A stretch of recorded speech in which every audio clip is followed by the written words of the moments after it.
"Nek, sudah saya bilang ya, jangan lama-lama di sini. Orang lihat jadi salah paham. Kalau mau minta, bilang saja. Jangan begini caranya." Assalamualaikum sahabat 1000 kisah nyata. Bayangkan, setiap subuh, sebelum matahari terbit, seorang nenek pengemis berjalan dengan langkah gemetar menuju sebuah rumah mewah. Ia tidak pernah meminta uang, tidak pernah menadahkan tangan di depan orang. Ia hanya berlutut di depan pagar, menunduk, lalu menadahkan tangan kepada Tuhan, berdoa sambil meneteskan air mata. Orang-orang mengira ia gila. Satpam rumah itu mengusirnya berulang kali. Namun nenek itu tetap datang, setiap hari. Hujan, panas, angin, badai, tak pernah menghentikannya. Tak ada yang tahu bahwa doa yang ia bawa itu bukan untuk dirinya. Untuk seseorang yang bahkan tidak tahu bahwa doa itu ditujukan untuknya. Dan hari ketika rahasia itu terbongkar, seluruh keluarga rumah besar itu roboh dalam tangisan memilukan. Sahabat, sebelum kita mulai ceritanya, mari semuanya untuk like, share, komen dari daerah mana kalian mendengarkan kisah ini, dan bagi pendengar pertama, selamat datang di channel 1000 Kisah Nyata. Jangan lupa subscribe channel ini ya, agar kamu tidak ketinggalan kisah-kisah penuh inspirasi yang menggetarkan hati lainnya. Kami doakan yang sudah like dan subscribe channel ini semoga rezekinya selalu mengalir deras, segala urusan selalu dipermudah, dan doanya semoga diijabah oleh Allah Subhanahu wa Ta'ala. Amin ya Rabbal Alamin. Jangan lupa juga tekan tombol loncengnya, agar kamu jadi orang pertama yang tahu saat video terbaru hadir. Sekarang mari kita mulai ceritanya. Fajar bahkan belum benar-benar membuka tirainya ketika embun masih menggantung di ujung daun di sepanjang jalan kompleks mewah itu. Lampu-lampu taman masih menyala, membiaskan cahaya kekuningan yang menyentuh paving jalan yang lembab. Suasana masih sepi. Belum ada suara mobil. Belum ada penghuni rumah yang keluar. Hanya hembusan angin yang pelan dan dingin. Di depan sebuah rumah megah bercat putih, dengan gerbang besi hitam yang kokoh dan tinggi, berdirilah sosok yang hampir setiap pagi menghiasi tempat itu. Sesosok tubuh rapuh yang tampak semakin kecil di antara tembok tebing rumah orang kaya. Nenek Lastri. Tubuhnya membungkuk. Rambutnya yang memutih disanggul seadanya. Kebaya lusuh yang ia kenakan tampak pudar. Seperti sudah dicuci ratusan kali hingga warnanya hilang perlahan. Jarik di pinggangnya tampak tipis, hampir seperti kain sisa. Tetapi itu semua tidak membuat langkahnya berhenti. Ia berdiri dengan kedua tangan saling menggenggam di depan dada seolah memeluk sesuatu yang tidak terlihat. Perlahan, ia berlutut di depan gerbang itu. Paving yang dingin menyentuh lututnya yang rentah, namun ia tidak mengeluh, tidak menggeser posisi, tidak mengelap tanah yang menempel pada kulitnya. Ia hanya menunduk dalam-dalam. Dan bibirnya bergetar pelan. Ya Allah, lindungi dia, kuatkan dia, bahagiakan dia, meski aku tidak layak berada di dekatnya. Satu tetes air mata jatuh ke paving yang dingin. Lalu satu lagi. Dan satu lagi. Suara samar dari jauh mulai terdengar. Pintu rumah tetangga terbuka. Suara gagang besi pagar berdecit. Pertanda seseorang hendak keluar. Tapi itu semua seperti tidak masuk ke telinga nenek itu.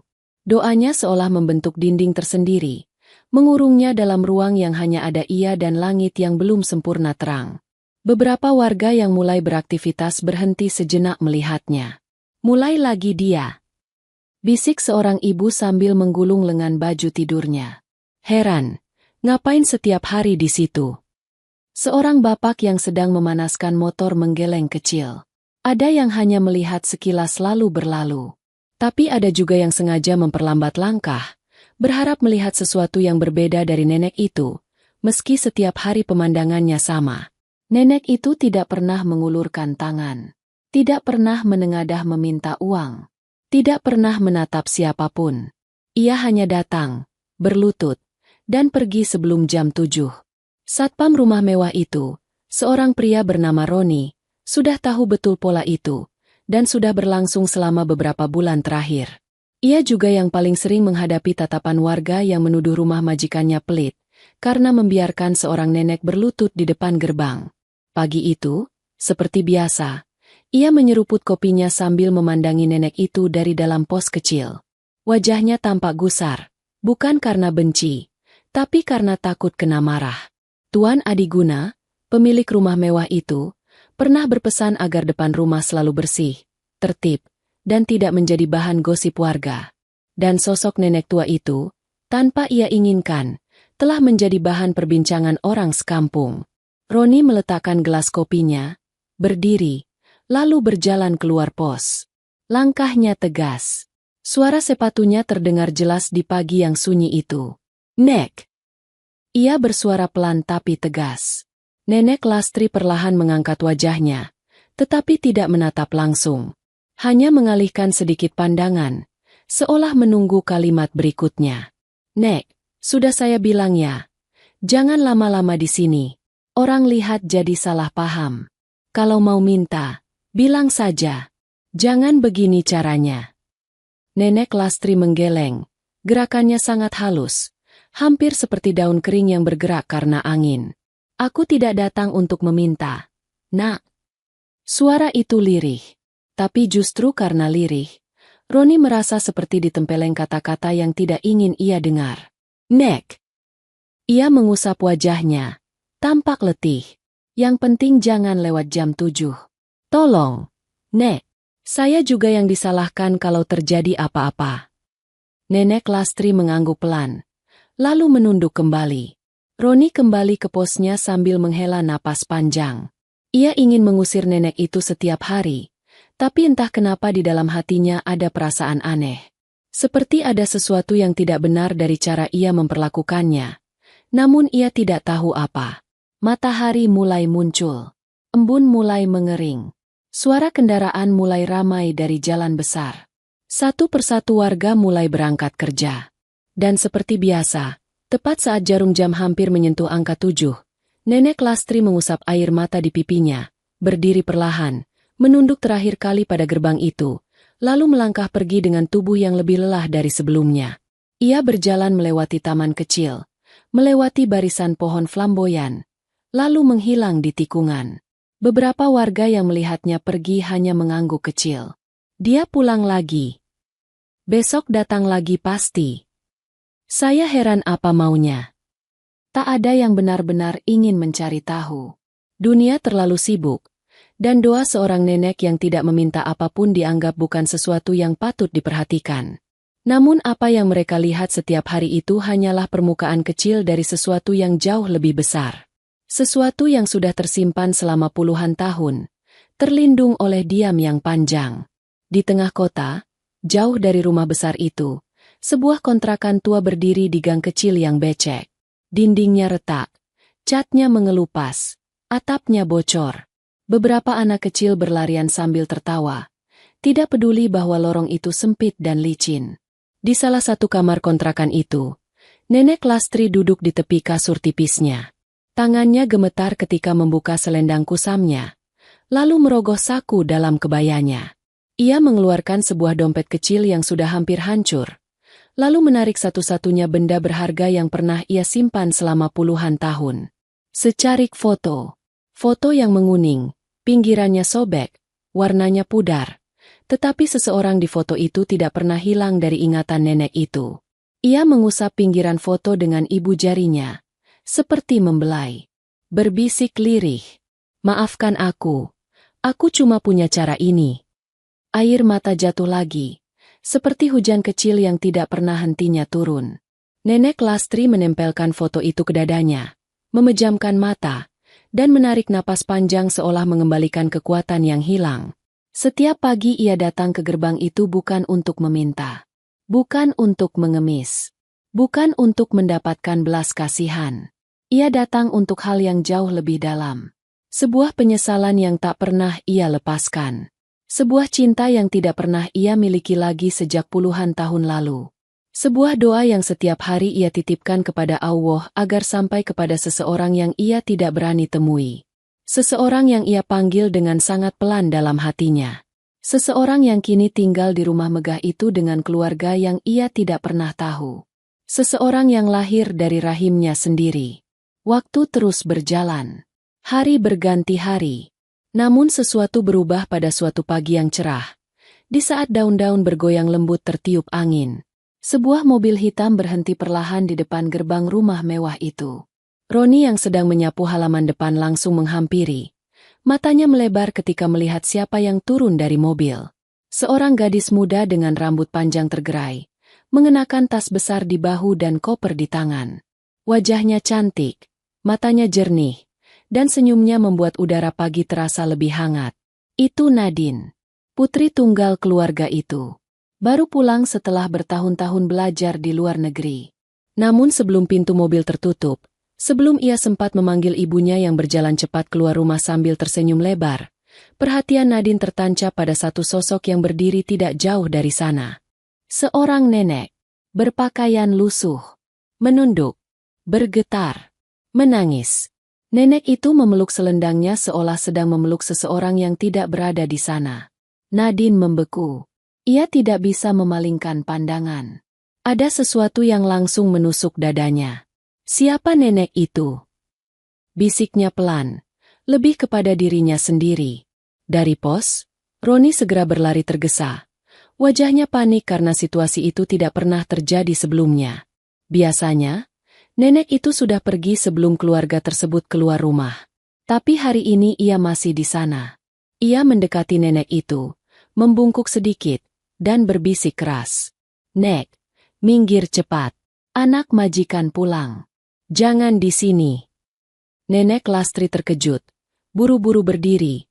Lututnya hampir goyah.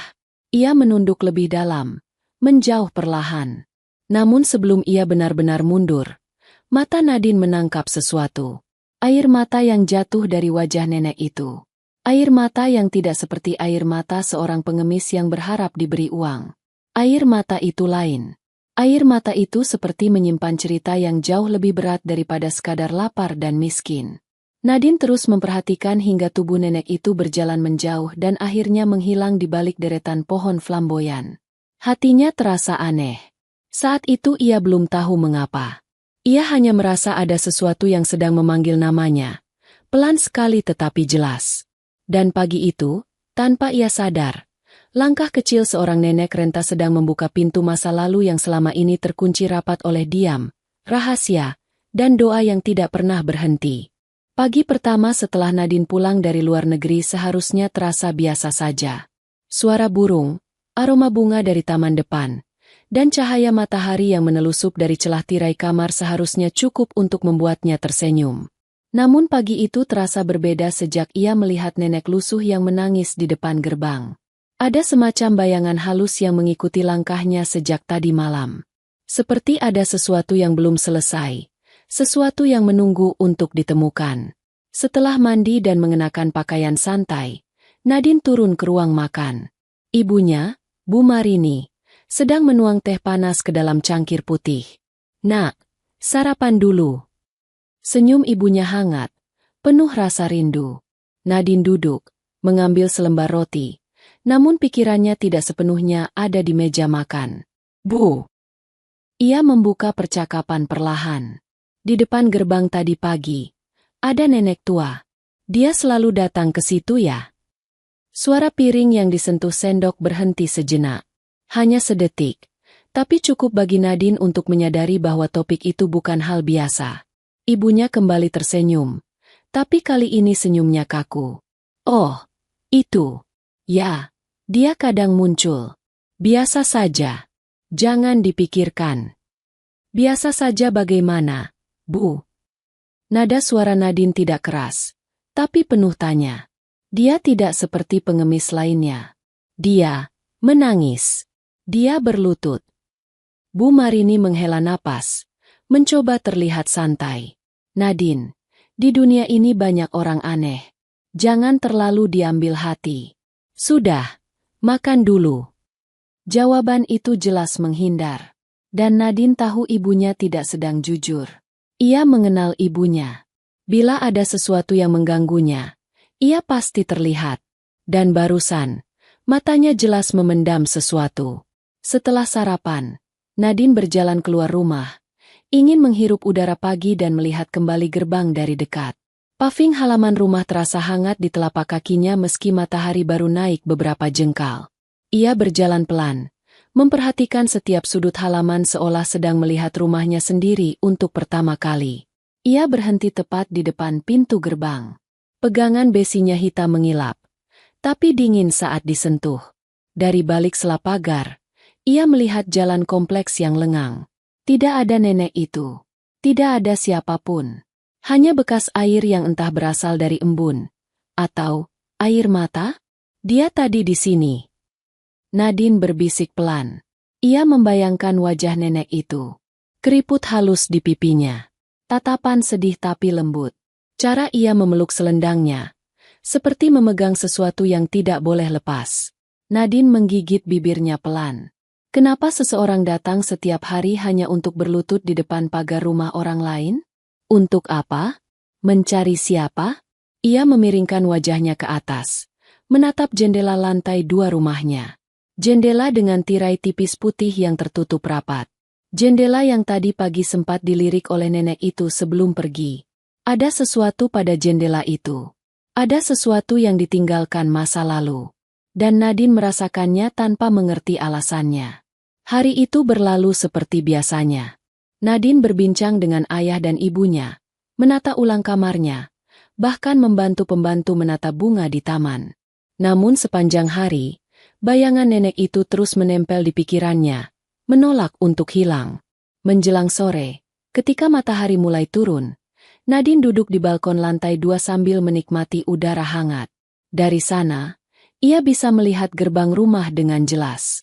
Ia membayangkan bagaimana nenek itu berlutut di sana, tepat di tempat di mana bayangan pagar menyentuh tanah. Kenapa dari semua rumah, dia memilih rumah ini? Lidahnya membentuk kalimat itu tanpa sadar. Tiba-tiba, suara berat namun lembut terdengar dari belakang. Nadine. Itu suara ayahnya, Tuan Adiguna.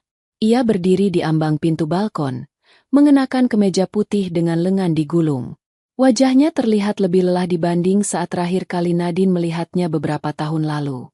Kerutan di dahi kirinya lebih dalam, dan tatapannya seperti sering memikirkan hal yang tidak ia ceritakan kepada siapapun. Ayah baru pulang kerja. Nadine berdiri, menghampirinya, memeluknya hangat. Mereka duduk berdampingan di kursi bambu. Angin sore menggerakkan rambut Nadine pelan. Ayah. Nadine mulai. Tadi pagi ada nenek tua di depan gerbang. Dia berlutut. Dia menangis. Ayah tahu siapa dia. Tuan Adiguna terdiam. Tubuhnya menegang. Tangannya yang tadi santai di sandaran kursi, kini menggenggam erat. Nadine memperhatikan ayahnya. Reaksi itu terlalu cepat untuk disembunyikan. Ayah, kenapa wajah ayah berubah? Nadine bertanya lembut. Tuan Adiguna menelan air liur, lalu perlahan berdiri. Tidak ada yang perlu kamu pikirkan. Suaranya dingin. Tidak biasa. Dia hanya pengemis. Jangan terlalu memikirkan hal yang tidak penting. Setelah mengatakan itu, ia masuk ke dalam rumah tanpa menoleh kembali. Nadine mematung. Ayahnya terlihat takut. Seolah nama, nenek di depan gerbang, adalah sesuatu yang tidak boleh disebut. Seolah itu adalah masa lalu yang disembunyikan rapat. Dan itu membuat rasa penasaran Nadine semakin tajam. Malam tiba. Rumah besar itu tampak tenang dari luar. Tapi di dalam kamar Nadine, pikirannya tidak berhenti berputar. Udara malam yang seharusnya menenangkan justru terasa penuh tanda tanya. Ia duduk di tepi ranjang, menatap jendela lantai 2 yang menghadap langsung ke gerbang. Tadi nenek itu menatap jendela ini. Nadine berbisik. Kenapa justru jendela ini? Tiba-tiba, angin malam menggesek tirai pelan. Nadine terdiam. Ada sesuatu pada kamar ini. Sesuatu yang tidak ia mengerti. Ia berdiri, melangkah menuju jendela, membuka tirainya perlahan. Dari atas, ia melihat gerbang, jalan kompleks, dan lampu taman yang berkelip pelan. Tempat nenek itu berdiri tadi pagi terlihat jelas dari sini. Nadine memejamkan mata perlahan. Siapa sebenarnya nenek itu? Pertanyaan itu menggema di hatinya, namun tidak ada jawaban.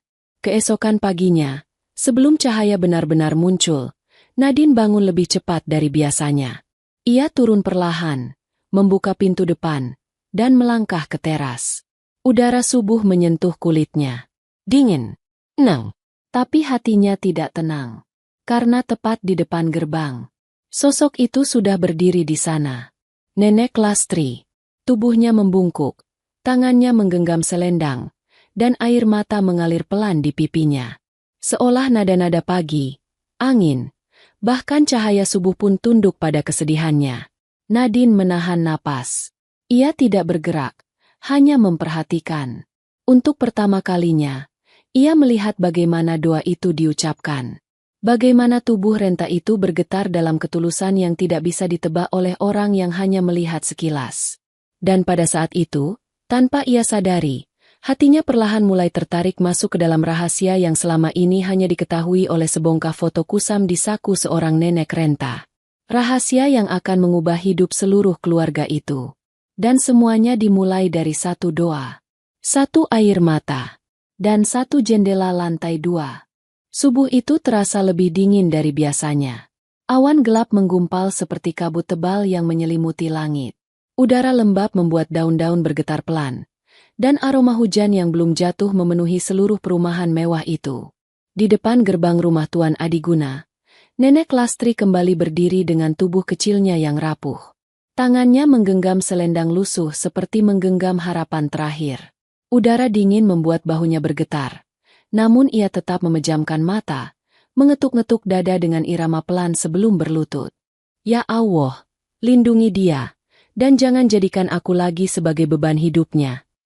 Suara hujan mulai terdengar dari jauh, seperti gerimis pertama yang meniti genteng-genteng kota. Nadine yang menonton dari balik tirai jendela lantai 2 merasa dadanya mengencang.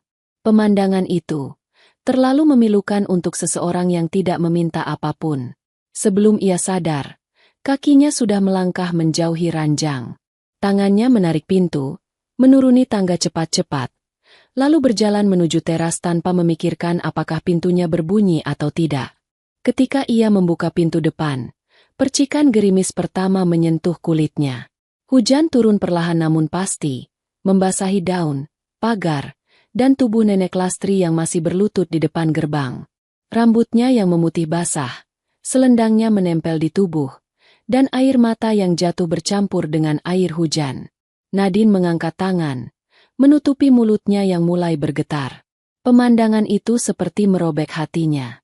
Ia melangkah maju, tapi suara keras dari belakang menghentikan gerakannya. Nadine, jangan keluar. Itu suara ayahnya, Tuan Adiguna. Nadine berhenti, menoleh, dan ia langsung terpaku. Ayahnya berdiri di ambang pintu ruang keluarga.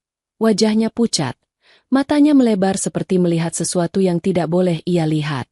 Nafasnya tercekik, seperti takut sesuatu sedang mengejarnya. Ayah! Suara Nadine lirih. Tapi sebelum Nadine sempat bertanya, Tuan Adiguna melangkah cepat ke teras, memandang lurus ke arah gerbang dengan tatapan yang penuh ketakutan dan marah bercampur jadi satu. Kemudian, suara itu pecah. Kenapa dia ada di sini lagi? Suara Tuan Adiguna menggema keras di seluruh halaman. Nadine terpaku. Di luar, hujan makin deras. Roni yang ada di pos satpam ikut terlonjak ketika mendengar suara itu dan berlari keluar dalam keadaan basah kuyup. Bingung harus bagaimana. Nenek Lastri mengangkat wajahnya. Untuk pertama kalinya, ia menatap Tuan Adiguna dari jauh. Dan tatapan itu bukan tatapan pengemis. Bukan tatapan orang asing. Bukan tatapan seseorang yang ingin sesuatu. Tatapan itu, tatapan seorang ibu. Sebuah tatapan yang menyimpan puluhan tahun rindu, penyesalan, dan keberanian kecil untuk melihat anaknya dari jauh. Tuan Adiguna mundur setengah langkah. Tubuhnya limbung seperti kehilangan keseimbangan. Tangannya memegang tiang teras. Roni! Ia berteriak. Keluarkan dia. Sekarang. Jangan biarkan dia di sini lagi. Roni, yang sedari tadi kebingungan, mendekati nenek itu dengan wajah panik. Nek, ayo pulang. Ayo pergi. Jangan di sini lagi, Nek. Dan kali ini, Nenek Lastri tidak membantah. Tubuhnya terlalu lemah untuk melawan. Ia bangkit perlahan sambil memegangi pinggangnya. Tapi langkahnya goyah karena hujan membuat tanah licin. Ujung jariknya menempel di paving, berat oleh air. Nadine menutup mulutnya kuat-kuat. Ada bagian dari dirinya yang ingin berlari ke arah nenek itu, memayungi, memeluk, membantu berdiri. Namun ayahnya berdiri tepat di depan pintu. Tubuhnya tegak seperti tembok tinggi yang tidak bisa ditembus. "Ayah, kenapa ayah begitu marah?" Nadine berkata pelan. Suara setengah bergetar. "Ayah kenal nenek itu." Tuan Adiguna menggeleng. Gerakannya cepat, panik, hampir seperti seseorang yang sedang mencoba menutup rapat kotak rahasia yang tidak boleh dibuka. "Tidak. Dia bukan siapa-siapa." Napasnya tersengal. "Dia hanya orang asing. Jangan dekat-dekat dengan dia, Nadine." Tapi ayah terlihat takut. Nadine menatap mata ayahnya. Ayah seperti mengenalnya. "Sudah, jangan dibahas lagi." Suara itu pecah begitu keras hingga Nadine tersentak. Roni akhirnya berhasil menggandeng nenek Lastri menjauh. Namun tubuh renta itu semakin lemah. Hujan membasahi seluruh tubuhnya. Dan di tengah perjalanan menuju pintu gerbang kompleks, langkah nenek itu terhenti. Ia memegangi dadanya. Nafasnya tercekat, dan tubuhnya ambruk pelan ke pelukan Roni. "Nenek!" Roni menjerit. Nadine langsung berlari tanpa peduli hujan. Ia melewati ayahnya, melewati halaman, berlari melewati paving yang licin untuk mendekati tubuh nenek itu. "Nenek! Nenek!" Nenek Lastri tidak membuka mata. Hanya gumaman kecil keluar dari bibirnya. "Jangan, beritahu, Adiguna." Suara itu pelan seperti bisikan angin yang hampir hilang. "Aku tak ingin mengganggu hidupnya." Hujan menutupi wajahnya. Rambutnya menempel. Tubuhnya dingin. Nadine terasa seperti kehilangan napas sendiri. "Nenek, tolong bangun. Nek, Roni, kita harus bawa beliau ke rumah sakit." "Nadine." Tuan Adiguna menerobos hujan, setengah berlari. Wajahnya pucat seperti darahnya hilang. "Apa yang kamu lakukan? Jangan dekat-dekat." Nadine menatap ayahnya dengan mata penuh air. "Ayah mau biarkan nenek ini mati di depan rumah kita." Kalimat itu pecah dari mulutnya. Dan untuk pertama kalinya sejak Nadine pulang, ia melihat sesuatu yang benar-benar berbeda di wajah ayahnya. Ketakutan. Bukan ketakutan biasa. Ketakutan yang datang dari masa lalu. Ketakutan yang sudah hidup terlalu lama dan tidak pernah ia ceritakan kepada siapapun. Nadine menggenggam tangan nenek itu kuat-kuat. "Aku ikut bawa beliau ke rumah sakit. Mau ayah larang atau tidak?" Tanpa menunggu jawaban, Nadine memanggil taksi online dari ponselnya, membantu Roni mengangkat tubuh nenek itu, dan membawa nenek itu pergi dari halaman rumahnya. Sementara itu, di teras rumah besar itu, Tuan Adiguna berdiri mematung dalam hujan. Air hujan jatuh ke wajahnya, tapi tidak bisa menghapus ketakutan yang kembali muncul setelah puluhan tahun ia kira sudah mati. Dan di kejauhan, sirene mobil taksi yang membawa nenek Lastri perlahan menghilang. Membawa serta rahasia yang sebentar lagi akan terungkap. Rahasia yang akan memecah seluruh kehidupan keluarga itu. Langit masih kelabu ketika taksi yang membawa Nadine dan Roni berhenti di depan rumah sakit kecil di pinggir kota. Hujan belum sepenuhnya berhenti. Sisa-sisa air menetes dari atap, mengenai bahu Nadine yang berlari kecil menuju pintu masuk sambil memegang tangan nenek Lastri yang semakin dingin. "Nek, tahan ya, sebentar lagi kita sampai." Suara Nadine pecah, hampir seperti seseorang yang sedang menahan sesuatu agar tidak menyeruak sebagai tangis. Roni menyibakkan pintu taksi, memapah tubuh renta itu bersama Nadine. Begitu masuk ke lobi rumah sakit, beberapa perawat yang melihat mereka langsung bergegas menghampiri. "Ibu, tolong sini. Pasiennya sesak napas." Pingsan sejak di jalan, hujan deras, beliau kedinginan. Nadine menyahut cepat. Perawat langsung membawa tanduk kecil, memindahkan tubuh lemah itu dengan hati-hati. Mata nenek Lastri masih terpejam, napasnya pendek-pendek, dan suara kecil terdengar seperti rintihan yang sudah bertahun-tahun dipendam. Roni berdiri sedikit kaku. Tubuhnya basah kuyup. Nadine menggenggam selendang lusuh yang tadi menutupi nenek itu dan ikut berlari di belakang tandu. Ketika mereka memasuki ruang perawatan darurat, dokter segera memeriksa kondisi nenek Lastri. Suara stetoskop, denting alat, dan langkah cepat para perawat memenuhi ruangan itu. Nadine berdiri di sudut. Jantungnya berdegup cepat. Tangannya terus menggenggam selendang nenek itu yang meneteskan air hujan. Ia tidak mengerti mengapa hatinya sangat berat melihat nenek itu terbaring seperti itu. Baru 2 hari ia melihat nenek itu. Namun ada sesuatu yang membuat hatinya seolah sudah mengenalnya jauh lebih lama. Setelah beberapa saat, dokter keluar. Wajahnya serius. Ibu ini kelelahan, hipotermia ringan, dan tekanan darahnya sangat rendah. Untung kalian membawanya cepat. Dokter menatap Nadine. Keluarga pasien ada. Pertanyaan itu membuat Nadine terpaku.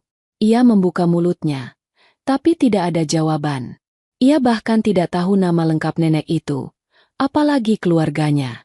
Pelan-pelan Nadine berkata, "Tidak ada. Sepertinya beliau tinggal sendiri." Dokter mengangguk, lalu menambahkan, "Kami akan pindahkan ke ruang rawat. Seseorang perlu mendampinginya." Nadine refleks berkata, Saya akan menemani." Roni menoleh kaget. "Non Nadine, ini kan?"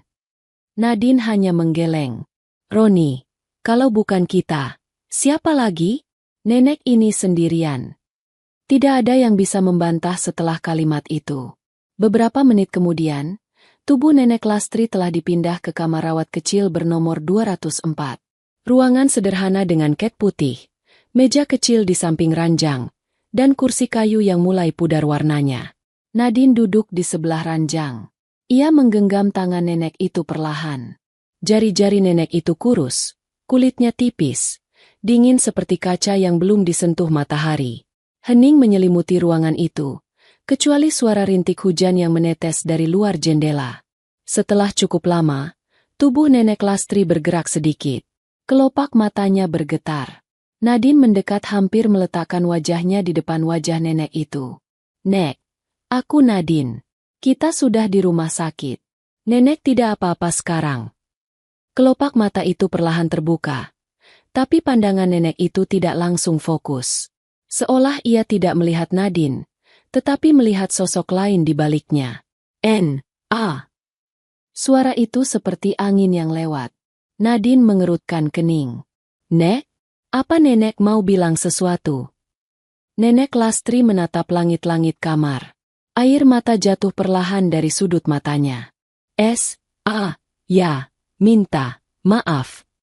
Suaranya pecah dalam potongan kata. "Jangan bilang pada Adi Guna." Nadine tertegun. Jantungnya seakan berhenti berdetak. "Tunggu, siapa? Adi Guna?" Suara Nadine hampir bergetar. Namun sebelum ia mendapat jawaban, pintu kamar terbuka. Seorang perawat masuk untuk mengecek infus. Nadine langsung menahan pertanyaannya dan berdiri memberi ruang. Setelah perawat selesai, ruangan kembali sepi. Nadine menatap nenek tua di depannya. Ada rasa penasaran yang berubah menjadi ketakutan kecil di dadanya. Kenapa nenek ini menyebut nama ayahnya? Bagaimana mungkin ia mengenal ayahnya? Dan kenapa ia meminta jangan diberitahu? Hatinya berdegup cepat. Saat sore semakin merayap, Roni kembali ke rumah untuk melapor bahwa Nadine akan berada di rumah sakit. Nadine tinggal sendiri, duduk di kursi kayu sambil mengamati wajah nenek Lastri yang tertidur. Semakin lama ia melihat nenek itu, semakin kuat perasaan aneh itu. Seperti nenek ini menyimpan bagian dari hidup yang tidak pernah diceritakan keluarganya. Seperti ada lembar cerita yang robek dan dibuang, tapi potongannya masih menempel di tepi kisah keluarga itu. Nadine menunduk, memegang selendang lusuh yang tadi ia bawa. Ketika ia meraba bagian dalam lipatan selendang itu, jari-jarinya menyentuh sesuatu. Seperti kain tipis yang terselip. Ia membuka lipatan itu perlahan, sangat perlahan, seolah takut merusak sesuatu yang rapuh. Dan di sana, tersembunyi di antara jahitan yang hampir terlepas, Ia menemukan sebuah benda kecil. Dompet kain kusam. Dompet tua penuh debu dan kelembapan hujan. Jantung Nadine berdetak keras. Dengan tangan gemetar, ia membuka dompet itu. Ada secarik foto.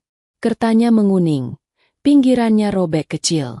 Foto seorang bayi laki-laki tersenyum. Pipinya tembam, matanya jernih. Nadine menoleh pelan ke nenek itu. "Nek!" Bisiknya hampir tidak terdengar. Namun yang membuat Nadine benar-benar kehilangan napas adalah tulisan di belakang foto itu. Tulisan tangan tua. Hurufnya miring. Tintanya memudar. "Untuk Adi Guna. Dari ibumu." Nadine menjatuhkan foto itu ke pangkuannya. Tubuhnya panas dingin. Tangannya gemetar. Matanya melebar. "Ayah!" Bisiknya putus. "Ayah adalah bayi ini." Nadine memandang foto itu lagi dan lagi. Ia melihat garis-garis halus wajah bayi itu. Dan wajah ayahnya. Yang ia lihat setiap hari.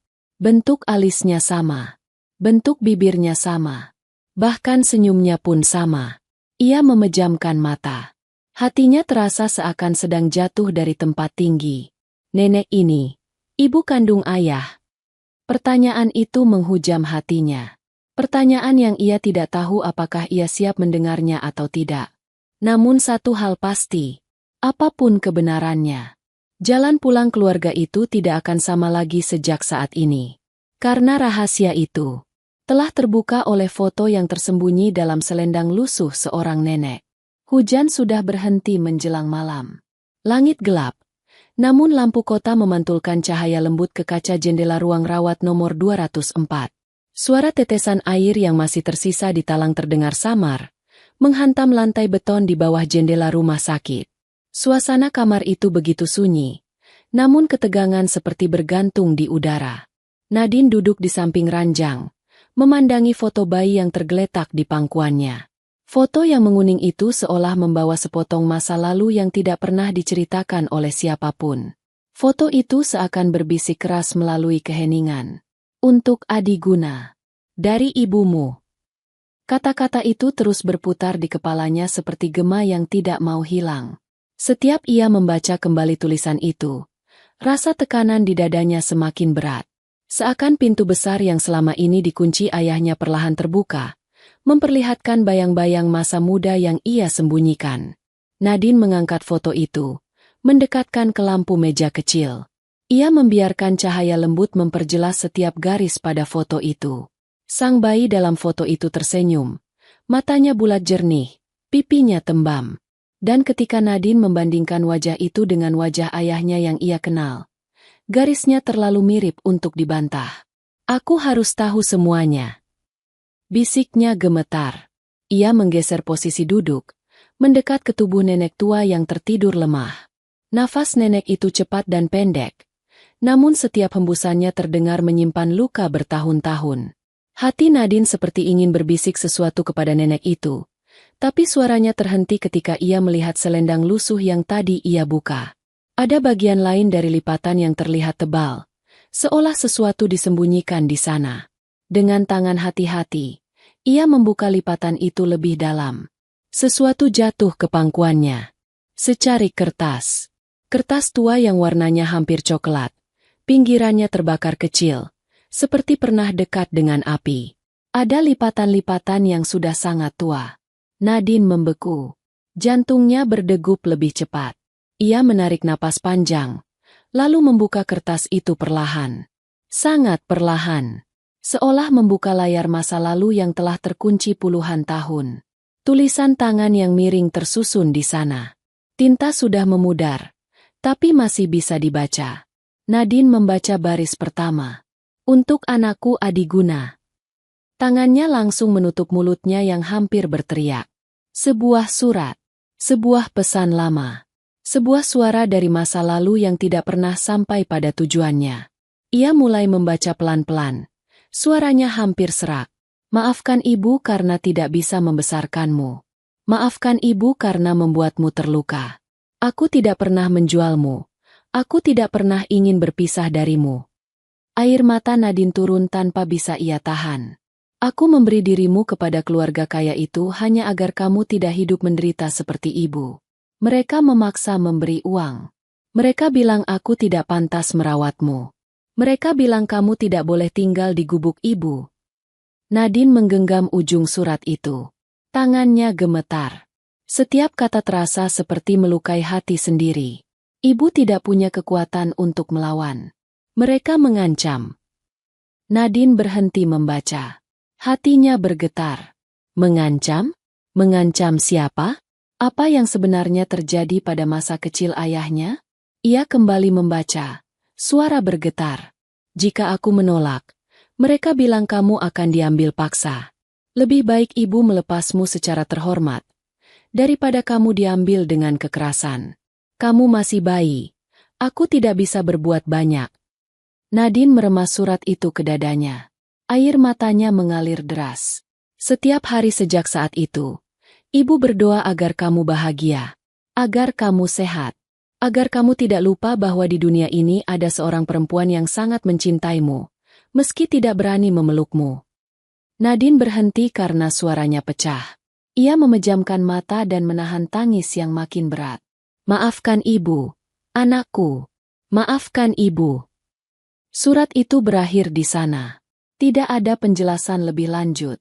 Tidak ada tanggal. Tidak ada tanda tangan. Hanya kata-kata yang menyimpan rindu, penyesalan, dan cinta yang terpaksa terkubur selama puluhan tahun. Nadine menunduk. Air matanya jatuh ke surat itu. Ya Allah, kasihan sekali. Bisiknya.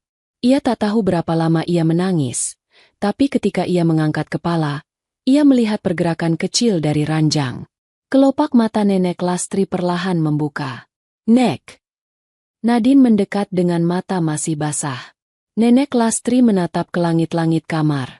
Tatapan itu tidak langsung mengenali Nadine, tapi ada ketenangan yang sedikit muncul saat ia melihat wajah gadis muda itu. Nah.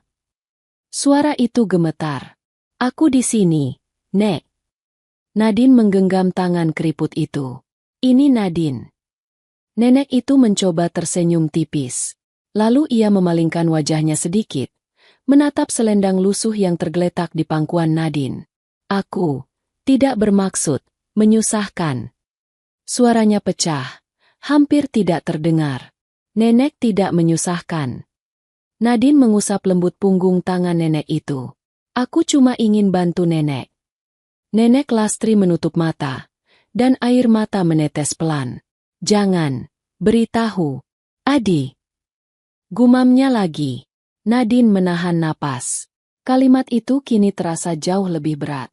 Nenek, ayahku, Adi Guna. Suara Nadine pelan dan gemetar. Nenek mengenal ayahku. Tubuh Nenek Lastri bergetar sedikit. Ia tidak menjawab, namun air matanya turun semakin deras. Bibirnya bergerak pelan, seperti berusaha menjawab sesuatu yang sangat berat untuk diucapkan. Nek! Nadine menunduk. Wajahnya hampir sejajar dengan wajah nenek itu. Apa benar? Ayahku adalah bayi dalam foto itu.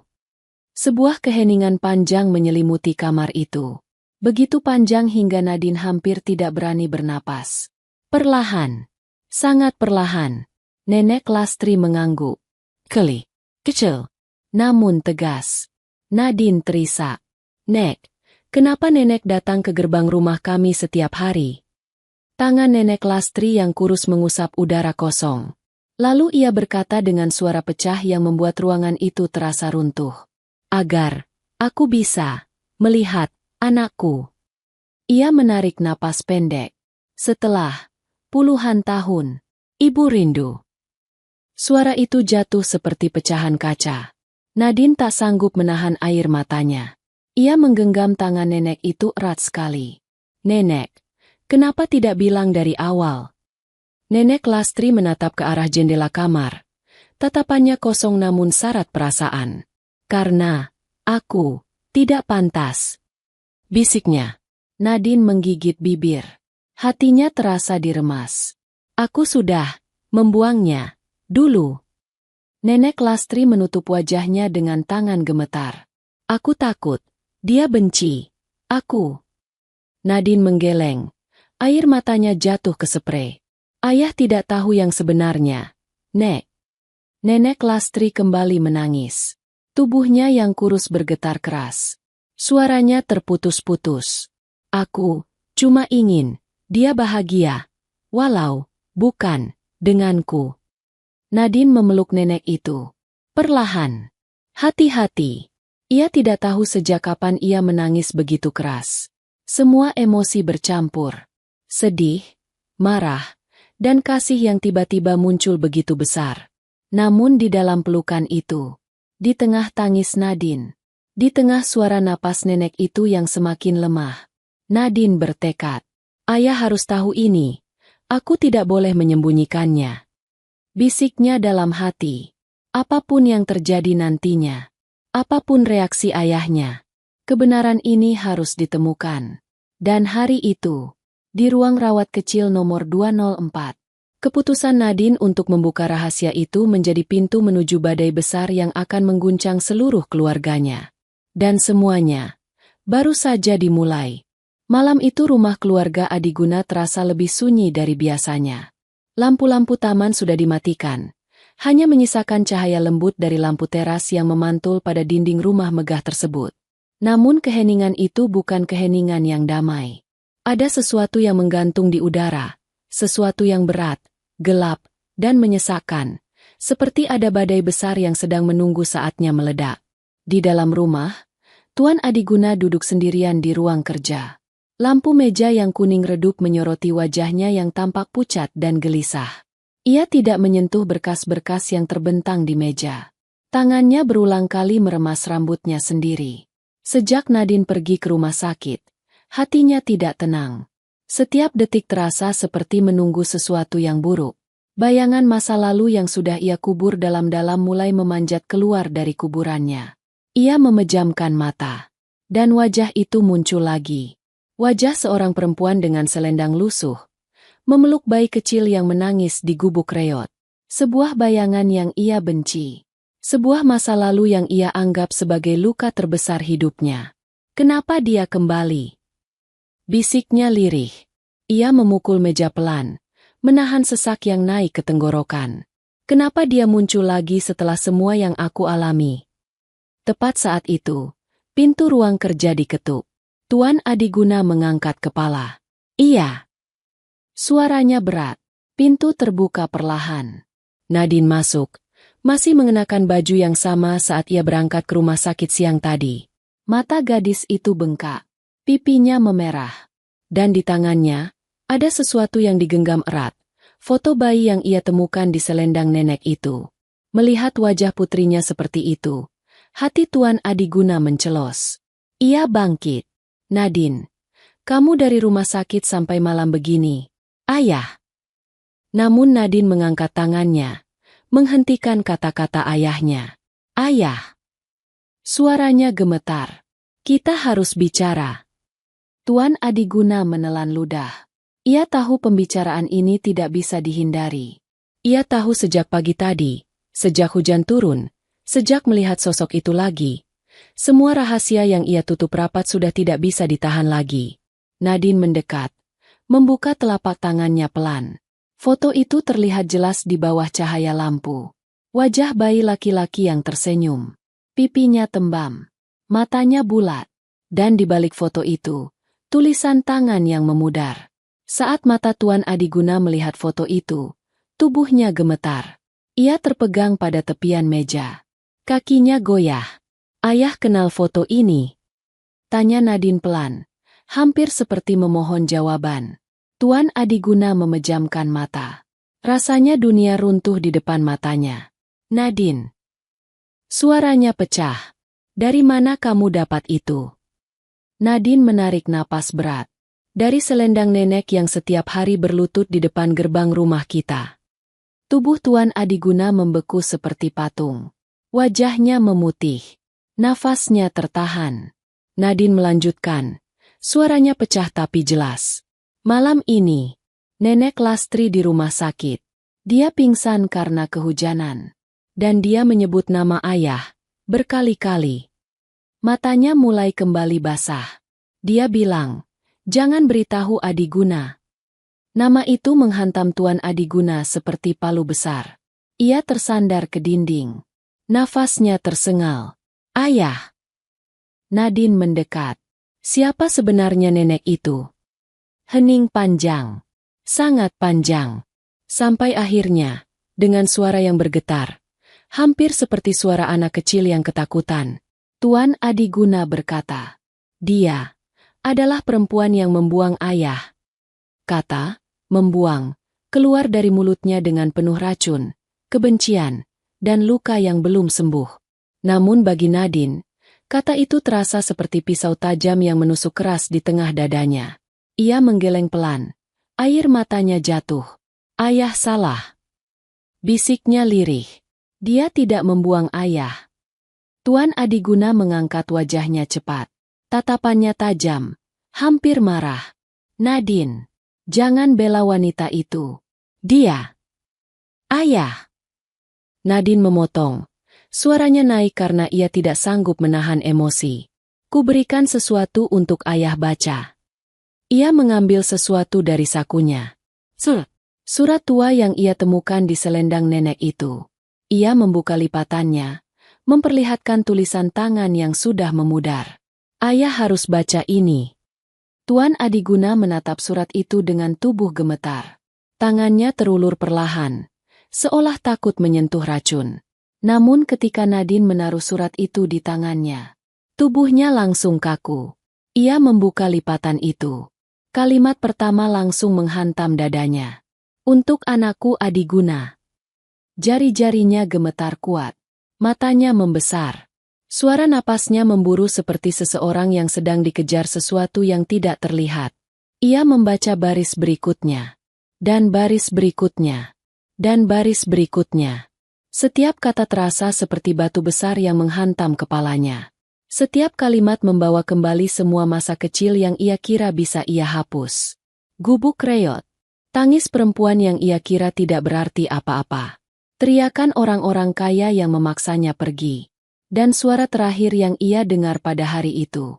"Aku akan kembali. Maafkan ibu." Surat itu bergetar di tangannya. Tuan Adiguna mulai kehilangan kendali pada tubuhnya sendiri. "Tidak!" bisiknya. "Tidak, ini tidak benar. Ini tidak mungkin." Namun semakin ia membaca, semakin kenyataan itu menelan seluruh hatinya. Bahwa ia salah selama ini. Bahwa perempuan yang ia benci habis-habisan, perempuan yang ia anggap membuangnya, ternyata berjuang sendirian untuk melindunginya. Tangannya menutup wajahnya. Dan untuk pertama kalinya, Nadine melihat ayahnya, seorang lelaki kuat, tegas, yang dihormati banyak orang, terisak seperti seorang anak kecil yang menemukan kebenaran pahit dalam hidupnya. "Ayah!" Nadine mendekat, memegang bahunya. "Ayah salah paham. Selama ini, beliau tidak menjual ayah." Tuan Adiguna menutup surat itu dan memeluknya ke dada. Tubuhnya bergetar hebat. "Aku membencinya. Aku membencinya selama 40 tahun." Air matanya jatuh ke lantai. Padahal, dia melindungiku. Ia menangis. Tangis paling dalam, paling pecah, paling menyayat. Nadine ikut menangis, memeluk ayahnya. Dan di luar rumah besar itu, angin malam berhembus lembut. Seakan membawa doa nenek tua yang tak pernah berhenti. Seakan berkata, "Akhirnya, kebenaran pulang." Namun badai yang lebih besar akan segera datang. Karena malam itu, Tuan Adiguna bersumpah, entah dengan suara yang lirih atau hanya di dalam hati, bahwa ia harus menemui perempuan yang telah mendoakannya selama puluhan tahun dari balik gerbang. Meski ia takut, meski ia malu, meski ia tidak tahu apakah ia pantas. Namun ia tahu satu hal. Esok pagi, rumah itu tidak akan sama lagi. Pagi itu langit berwarna abu-abu pucat, seolah matahari sedang ragu untuk naik. Udara terasa berat, seperti menanti sesuatu yang akan pecah. Hening melingkupi seluruh rumah besar keluarga Adiguna. Namun di dalam ruang tamu, dua sosok duduk dalam suasana yang sama sekali tidak tenang. Nadine duduk di ujung sofa, tangan saling menggenggam, matanya sembab. Sementara ayahnya, Tuan Adiguna, berdiri mematung di dekat jendela, memandangi gerbang rumah yang selama puluhan tahun ia anggap sebagai batas aman dari masa lalu. Gerbang tempat seorang perempuan renta telah berlutut tiap pagi untuk mendoakan anaknya. Gerbang yang kini terasa seperti saksi bisu dari kesalahpahaman yang menghancurkan seluruh kehidupannya. Surat itu masih tergenggam di tangan Tuan Adiguna. Kertas tua itu basah oleh air matanya semalam. Kata demi kata di dalamnya menghantam hatinya berulang-ulang, menembus luka lama yang selama ini ia tampal dengan kemarahan dan kebencian. Nadine menarik napas panjang. Ayah. Ia mendekat perlahan.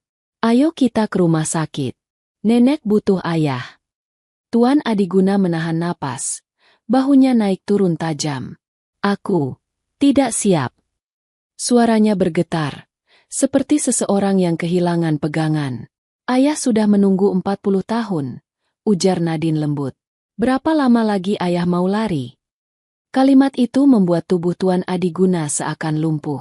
Ia memejamkan mata, mencoba menarik napas panjang, namun suaranya tetap bergetar. Aku takut, Nadine. Aku terlalu takut. Nadine menggenggam tangan ayahnya. Ayah tidak perlu kuat. Ayah cukup datang. Keheningan panjang.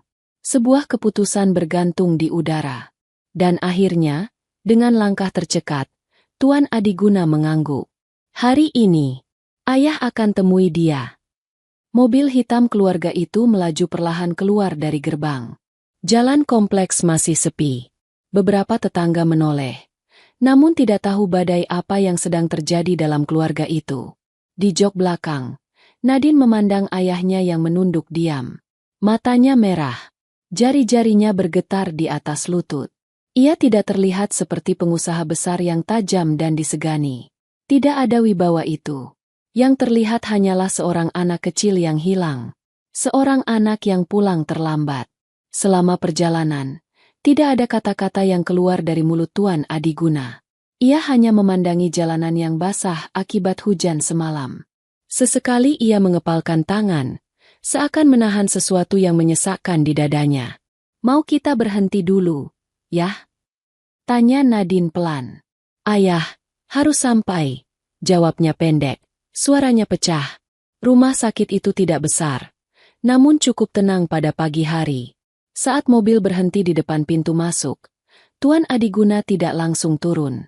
Ia menggenggam surat itu erat-erat di genggamannya.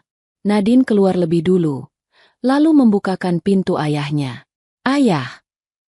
Tuan Adiguna mengangkat wajah, dan Nadine melihat air mata telah membasahi pipinya.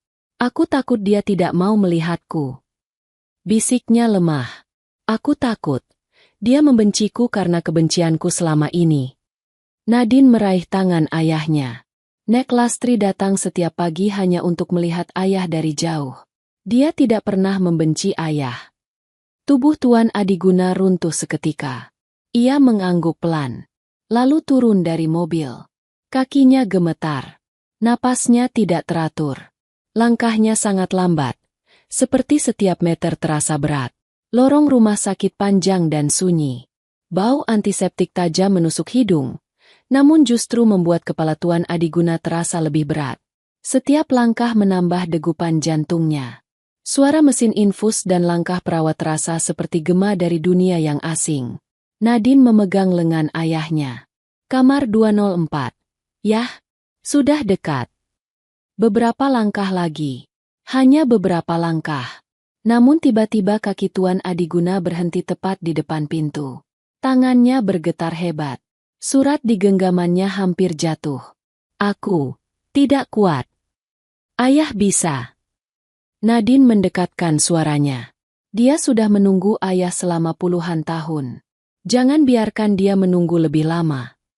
Tuan Adiguna menutup mata, menarik napas panjang, dan memegang gagang pintu. Hening. 1 detik, 2 detik, 3 detik. Kemudian ia membuka pintu perlahan. Kamar rawat 204 diterangi lampu kuning lembut. Di atas ranjang kecil, tubuh Nenek Lastri terbaring tenang. Selimut menutupi tubuh kurusnya.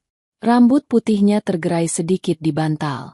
Wajahnya pucat, namun teduh, seperti seseorang yang sedang menunggu seseorang yang sangat ia cintai.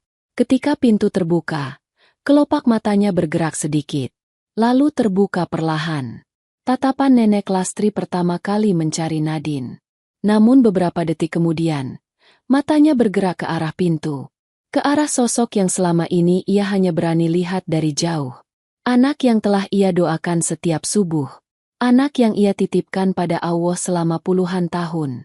Anak yang ia lepaskan demi hidup yang lebih baik. Adi Guna. Tubuh Nenek Lastri seketika bergetar lemah. Air mata muncul begitu cepat, seperti air hujan yang menemukan celah. Sementara di ambang pintu, Tuan Adi Guna membeku. Matanya membesar. Nafasnya tercekat. Lututnya hampir goyah. Ia melihat perempuan itu. Wajah tua itu. Keriput di pipinya. Tatapan yang tidak pernah ia bayangkan akan ia lihat lagi. Tatapan seorang ibu. Adi.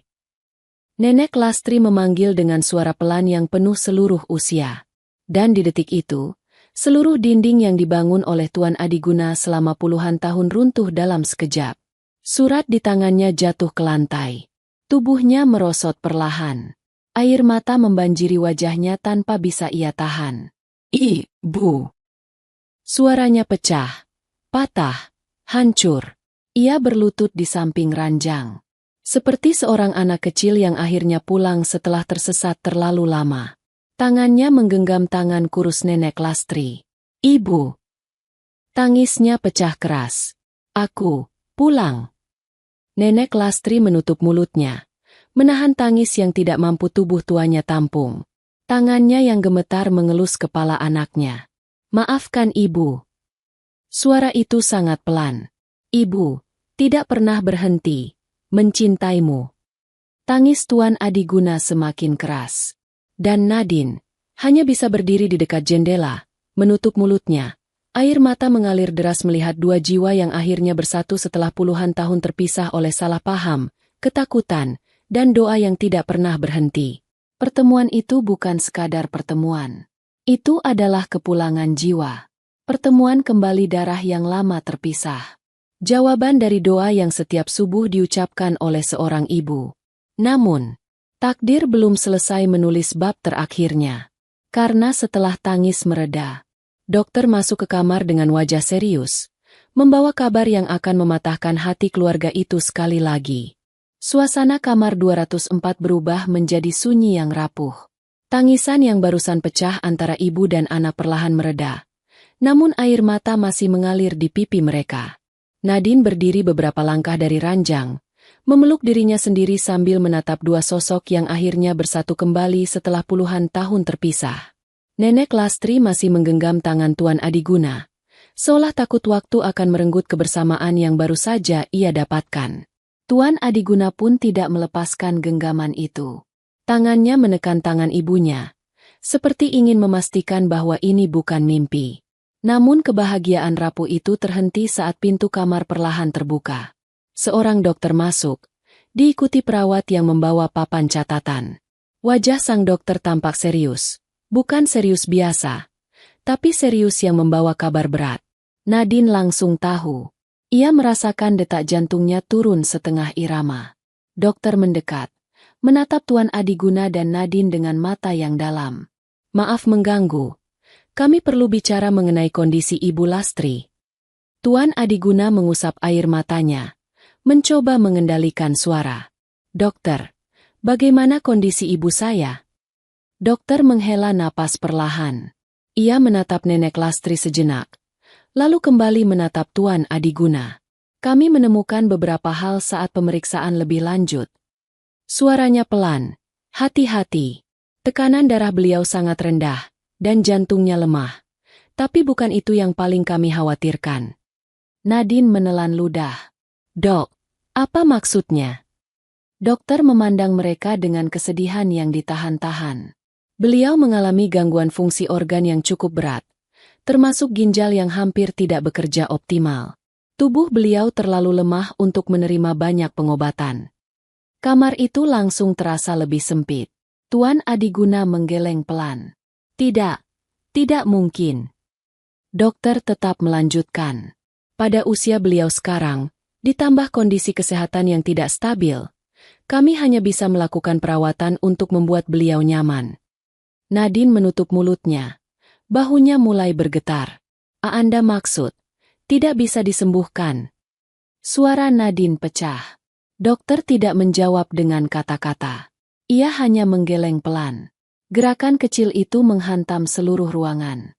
Seperti batu besar yang jatuh ke permukaan air tenang, menciptakan gelombang yang tak ada habisnya.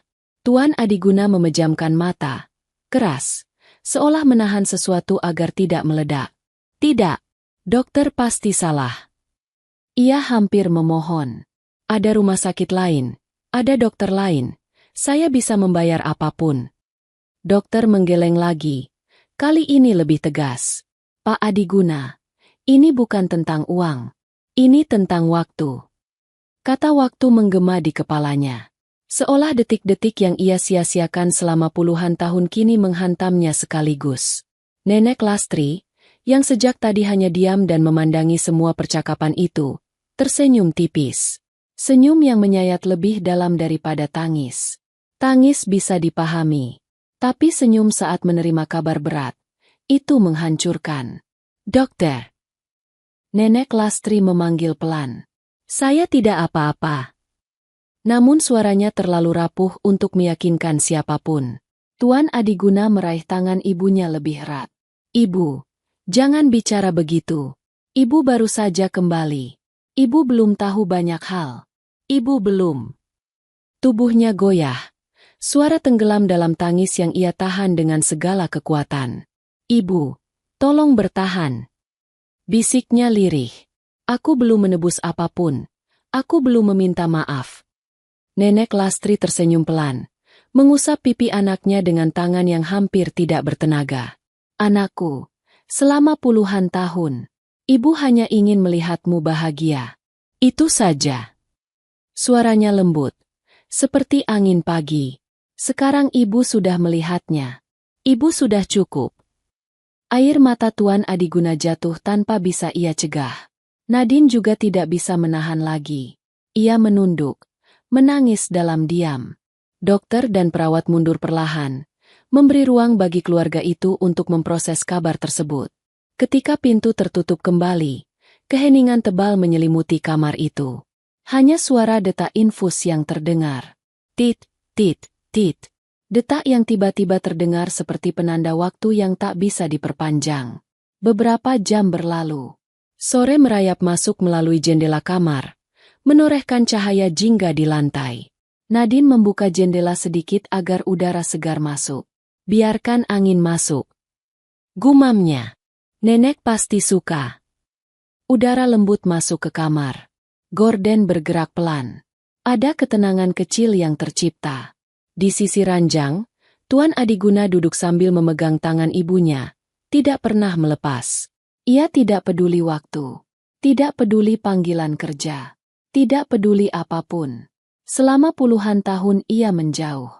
Hari ini ia tidak ingin pergi meski sedetik pun. Nenek Lastri menatap anaknya dengan mata yang mulai sayu. Adi. Suara itu begitu lembut, hampir hanya berupa napas. Tuan Adiguna mengusap punggung tangan ibunya. Iya, ibu, aku di sini. Nenek Lastri menatap wajah anaknya lama sekali, seolah ingin menghafal setiap garis di wajah itu untuk terakhir kalinya. Maafkan ibu. Air matanya menetes pelan. Dulu, aku tidak bisa melindungimu. Tuan Adiguna menggeleng cepat. Ibu tidak bersalah. Aku yang salah. Aku yang salah karena tidak mau mendengar, tidak mau mencari tahu. Aku terlalu membenci ibu. Nadine meneteskan air mata pelan. Tidak ada yang lebih menyakitkan daripada mendengar seorang anak meminta maaf kepada ibunya. Setelah puluhan tahun terlambat, Nenek Lastri tersenyum lemah. Tidak apa, yang penting, kamu bahagia. Kemudian tatapannya perlahan beralih ke Nadine. Nadine, terima kasih. Nak, kamu baik sekali. Nadine menggenggam jari nenek itu. Tidak, Nek. Aku hanya melakukan apa yang seharusnya. Nenek Lastri menatap keduanya satu persatu. Lama. dalam. Seolah ia ingin menyimpan momen itu di dalam jiwanya selamanya. Kemudian matanya terpejam. Tidak tidur, hanya beristirahat. Tuan Adiguna menunduk, mencium tangan ibunya. Air matanya menetes di kulit keriput itu. Dan sore itu, seluruh keluarga kecil itu duduk dalam keheningan yang sama. Keheningan yang tidak kosong. Keheningan yang penuh cinta. Keheningan yang penuh penyesalan.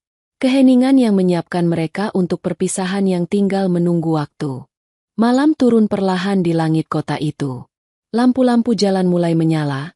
Cahaya kuningnya memantul di kaca jendela rumah sakit, membentuk garis-garis lembut yang merayap masuk ke kamar 204.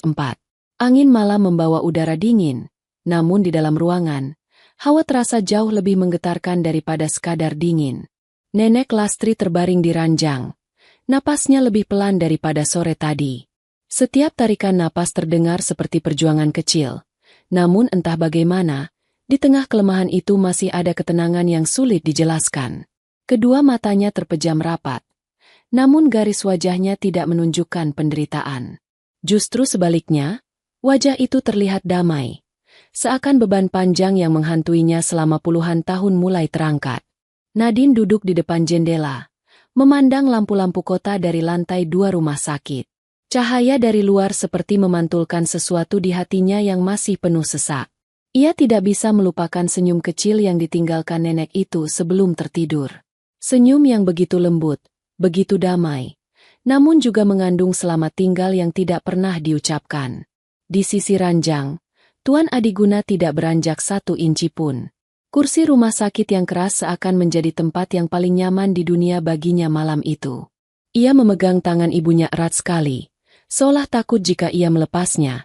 Waktu akan mencuri sesuatu yang tidak pernah ia miliki sepenuhnya. Ayah dan anak itu diam. Bukan diam canggung, tapi diam yang seperti ruang untuk menyembuhkan luka lama. Diam yang menyatukan semua yang selama ini terpisah. Sesekali, Tuan Adiguna mengusap punggung tangan ibunya. Kadang ia menunduk, meneteskan air mata yang tidak ia sembunyikan lagi. Ada kalanya ia menatap wajah ibunya lama sekali seolah ingin menukar seluruh masa lalunya hanya untuk menambah beberapa jam bersama perempuan itu. Beberapa jam berlalu tanpa mereka sadari. Jam dinding sudah menunjukkan pukul 11 malam ketika pintu kamar diketuk pelan. Seorang perawat muda masuk sambil membawa alat untuk memeriksa tekanan darah. "Izinkan saya memeriksa sebentar ya, Pak," ujarnya lembut. Tuan Adiguna mengangguk, menghapus air matanya dengan cepat sebelum perawat itu melihat. Perawat mendekat, memeriksa tanda vital, lalu menuliskannya di papan kecil. Setelah selesai, ia menatap keluarga itu dengan mata penuh empati. "Beliau sedang dalam fase sangat lemah," katanya pelan. "Tapi, beliau terlihat tenang." Nadine menunduk, menggigit bibirnya menahan tangis. Perawat itu kemudian menambahkan, "Kadang, ketika seseorang berada di ujung perjuangannya, ketenangan justru menjadi tanda bahwa hati mereka sudah berdamai." Kata-kata itu seperti tangan lembut yang menepuk bahu mereka. Namun juga seperti pisau kecil yang membuat hati terasa diiris. Setelah perawat pergi, keheningan kembali menyelimuti kamar. Waktu merangkak pelan. Detik demi detik seperti bergerak lebih lambat dari biasanya. Sudah lewat tengah malam ketika Nenek Lastri tiba-tiba bergerak sedikit. Tubuhnya bergoyang sangat pelan. Kelopak matanya terbuka sejenak lalu tertutup lagi. "Nek!" Nadine berdiri, menghampiri dengan cepat. "Apa nenek butuh sesuatu?" Nenek Lastri tidak menjawab, namun bibirnya bergerak pelan. Seperti seseorang yang berbicara dalam mimpi. Tuan Adiguna mendekatkan telinganya. "Ibu, ibu bilang apa?" Nenek Lastri berbisik lirih. "Allah, lindungi anakku." Kalimat itu membuat seluruh ruangan bergetar. Nadine menutup mulutnya, menahan isak. Namun Nenek Lastri belum selesai. Perlahan, ia membuka mata. Matanya tidak sepenuhnya fokus, namun tatapannya lembut. Sangat lembut. "Adi." Suara itu nyaris seperti angin. "Kamu baik-baik saja sekarang, iya?" Tuan Adiguna memejamkan mata dengan kuat. Air matanya jatuh lagi. "Ibu, Aku, baik-baik saja, jawabnya dengan suara pecah. Tapi aku tidak bisa baik kalau ibu pergi. Nenek Lastri tersenyum kecil.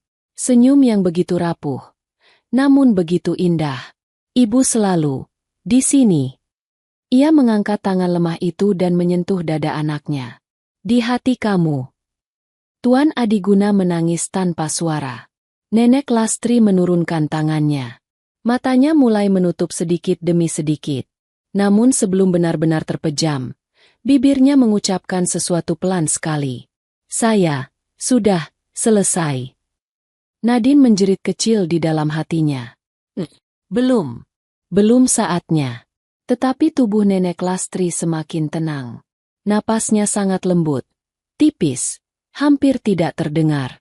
Dan pada momen itu, Tuan Adiguna melakukan sesuatu yang belum pernah ia lakukan sejak kecil. Ia meraih kepala ibunya dan memeluknya ke dada. Ibu jangan tinggalkan aku. Tangisnya pecah, kali ini keras, seperti suara anak kecil yang kehilangan seluruh dunia. Ibu jangan pergi, aku baru pulang. Nadine tidak kuat melihatnya. Ia berbalik, menutupi wajahnya, bahunya berguncang. Diranjang, tubuh renta itu semakin diam. Napasnya semakin tipis, tubuhnya semakin tenang. Dan perbedaan antara tidur dan pergi semakin tidak terlihat. Setelah beberapa menit sunyi yang panjang, suara kecil terdengar dari arah ranjang. Nafas terakhir, lembut, pelan, lalu hening, sangat hening. Lampu kamar tetap menyala. Angin malam tetap meniup gorden pelan. Nadine tetap berdiri memunggungi ranjang sambil menangis tanpa suara. Namun dunia di kamar itu baru saja berubah selamanya. Tuan Adiguna menggenggam tangan ibunya, yang kini tidak membalas genggamannya lagi. Ia menutup mata ibunya dengan tangan gemetar, lalu membungkuk di atas ranjang, dan menangis hancur. Nenek! Bisik Nadine sambil menatap langit malam dari jendela. Semoga Allah memelukmu dengan damai. Sama seperti nenek memeluk doa untuk ayah selama puluhan tahun. Dan malam itu, untuk pertama kalinya, rumah sakit menjadi saksi bukan hanya kematian seorang ibu, tapi pulangnya seorang cinta yang selama ini hidup hanya dari kejauhan. Subuh datang perlahan. Langit berubah dari hitam menjadi abu-abu, lalu bersinar lembut dengan cahaya biru muda. Pagi itu berbeda. Tidak ada kicau burung yang terdengar. Tidak ada suara langkah perawat yang ramai seperti hari-hari biasa. Seolah seluruh rumah sakit sedang ikut berduka. Di kamar 204, tubuh Nenek Lastri telah dirapikan. Selimut putih menutupi sosok yang kini benar-benar tenang. Tidak ada lagi napas yang terputus-putus. Tidak ada lagi tangan gemetar yang mengusap kepala anaknya. Wajahnya tenang, sangat tenang. Seakan semua beban dunia yang ia pikul selama puluhan tahun akhirnya dilepaskan. Di samping ranjang, Tuan Adiguna duduk dalam diam. Ia masih menggenggam tangan ibunya, walau tangan itu kini dingin dan kaku. Wajahnya sembab, matanya merah, namun pandangannya sudah tidak lagi liar seperti semalam. Ada kesedihan besar yang belum hilang, tetapi di balik itu muncul sesuatu yang lain, penyesalan yang dalam, cinta yang terlambat ia akui, dan keinginan untuk menebus semuanya.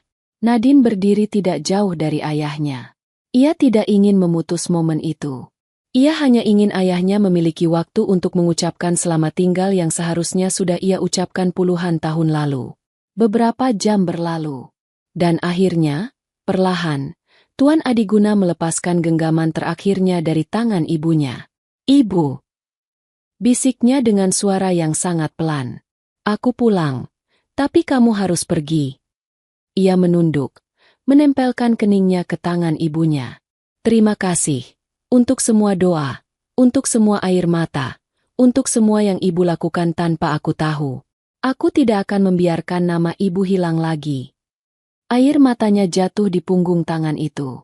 Ia menutup mata, seolah berusaha menyimpan setiap ingatan terakhir itu ke dalam hatinya. Ketika jenazah Nenek Lastri dipindahkan ke mobil ambulans, udara pagi terasa lebih dingin. Para perawat berdiri memberi hormat kecil, menunjukkan penghargaan pada seseorang yang mungkin tidak punya banyak harta, tetapi telah meninggalkan cinta yang sangat besar. Nadine berjalan di belakang ayahnya. Ia tidak menggenggam lengan ayahnya seperti biasa.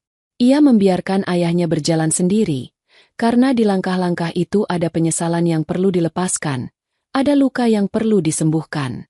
Dan ketika mereka sampai di halaman rumah sakit, Tuan Adiguna berhenti di dekat ambulans. Ia memandangi pintu yang sudah tertutup. Tangannya mengepal. Lalu perlahan ia membuka mulutnya.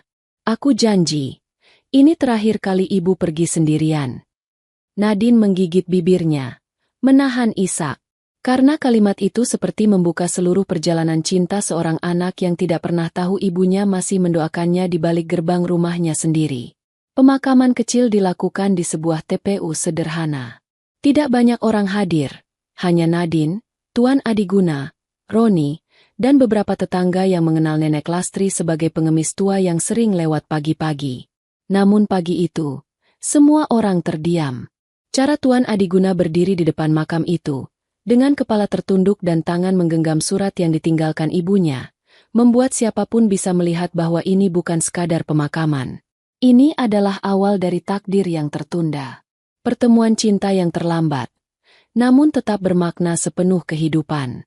Ketika tanah terakhir dijatuhkan ke makam, Tuan Adiguna menatap nisan sederhana yang hanya bertuliskan, "Lastri, ibu yang selalu berdoa." Lalu ia berbisik, "Aku akan membawamu pulang, Bu, dengan caraku." Beberapa minggu berlalu. Rumah besar keluarga Adiguna berubah perlahan. Tidak lagi terasa dingin dan kosong seperti dulu. Tidak lagi terlihat seperti benteng yang menutup masa lalu. Di ruang keluarga, Tuan Adiguna memasang sebuah bingkai foto besar. Foto Nenek Lastri, duduk memakai selendang lusuhnya. Senyum kecil tampak di sudut bibirnya. Foto diambil oleh Nadine diam-diam saat di rumah sakit. Di bawah foto itu, tertulis kalimat yang ia pilih sendiri. Cinta seorang ibu tidak pernah hilang. Hanya tertutup oleh takdir. Dan terbuka kembali oleh doa. Setiap kali ia melewati foto itu, ia berhenti sebentar. Kadang ia tersenyum. Kadang ia menatapnya lama sekali. Kadang ia menangis pelan. Namun rumah itu tidak pernah lagi sama. Karena cinta yang hilang sudah pulang. Suatu pagi, Nadine memarkir mobilnya di halaman. Ia melihat ayahnya berjalan keluar rumah, membawa bunga kecil. Hari itu genap 40 hari sejak kepergian Nenek Lastri. "Ayah mau ke makam?" tanya Nadine lembut. Tuan Adiguna mengangguk. "Ayah pergi sendiri hari ini. Kau menyusul saja nanti." Nadine tersenyum pelan. "Iya, ya." Namun sebelum Tuan Adiguna masuk ke mobil, ia berhenti, menatap pagar rumahnya yang besar. Pagar yang selama ini menjadi batas antara dirinya dan ibunya. Ia menyentuh pagar itu pelan, seolah menyentuh kenangan. "Bu, aku melihatmu sekarang." Bisiknya pelan, nyaris tak terdengar. Kemudian ia masuk ke mobil dan pergi.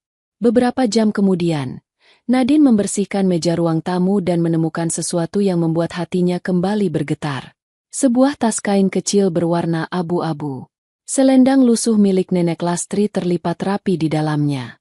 Dan di dasar tas, ada kotak kecil dari kayu. Saat Nadine membukanya, ia menemukan sesuatu yang sangat sederhana. Buku kecil bertuliskan doa-doa harian. Berisi catatan tangan Nenek Lastri. Dan di halaman paling belakang, ada satu kalimat yang ditulis dengan tinta lebih tebal, seperti ditulis dengan air mata. "Doa seorang ibu tidak akan pernah hilang, walau ia harus berdoa dari jauh." Nadine menutup buku itu dan menatap foto besar Nenek Lastri di dinding. "Semuanya sudah kembali, Nek," bisiknya sambil tersenyum. "Ayah sudah pulang." Ia menyeka air matanya. Hatinya lega, sekaligus terasa hangat. Dan hari itu, untuk pertama kalinya, rumah itu terasa lengkap. Lengkap dengan cinta yang dulu hilang. Lengkap dengan kasih yang telah kembali. Lengkap dengan doa yang akhirnya sampai pada tujuannya. Doa seorang ibu yang pulang setelah puluhan tahun. Cerita selesai. Sahabat. Dalam hidup, kita sering merasa paling tahu tentang luka kita sendiri. Kita mengira ada orang-orang yang meninggalkan kita, mengkhianati kita, atau membuang kita. Tapi kadang, kita tidak pernah benar-benar tahu apa yang sebenarnya terjadi di balik takdir. Nenek tua itu mungkin pergi, tetapi doanya tidak pernah hilang. Ia bertahan melewati waktu, kemiskinan, dan jarak, hanya untuk melihat putranya bahagia. Dan pada akhirnya, cinta seorang ibu tidak pernah benar-benar mati. Ia hanya menunggu sampai anaknya pulang. Sahabat 1000 Kisah Nyata, terima kasih sudah menonton sampai akhir. Sekian untuk cerita hari ini. Nantikan cerita-cerita menarik lainnya yang akan menggetarkan hati kalian. Jika kalian suka dengan ceritanya, klik like, tinggalkan komentar, dan share cerita ini, agar kami semakin semangat menyajikan kisah-kisah inspiratif lainnya. Sampai jumpa di video berikutnya. Wassalamualaikum warahmatullahi wabarakatuh.